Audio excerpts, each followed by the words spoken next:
A lot of folks figure these electric dirt ponies can't pack the range for a real long ride. Well, yesterday we saddled up the Stark Varg Ex and rode deep into the wilds, through gnarly technical stretches and wide open flats where we could really let her buck. 4.5 hours in the saddle to see what this machine's made of.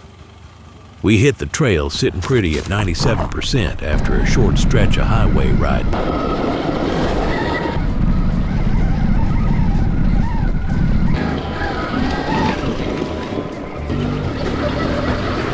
Not having that engine heat today was a real blessing.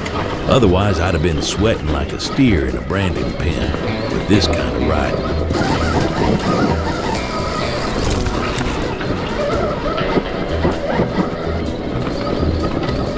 "700 pounds of torque under my boots, and I ain't fussing with no gears.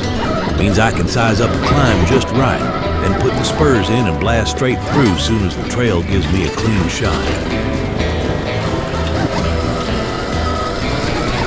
I'll admit, I was leery about using a handbrake for the rear, but I'm sold now. Keeps my boots planted where they ought to be, and lets me pull up and take stock whenever the trail calls for it.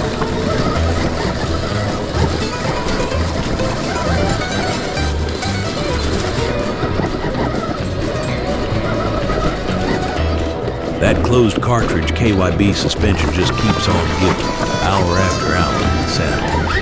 With over 300 millimeters of travel front and back, it makes rough country riding feel downright manageable, even for a greenhorn like me.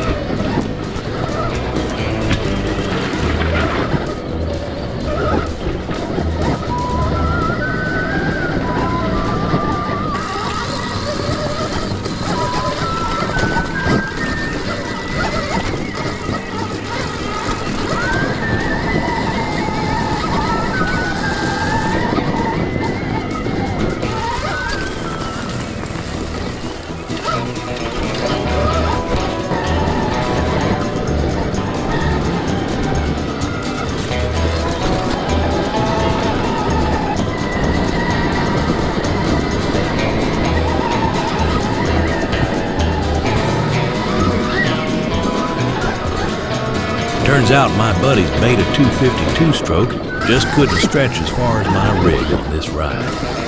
While his machine was burning gas steady no matter the trail, I was letting the electric pony rein me in on the downhills, using that motor brake to rope a little charge back.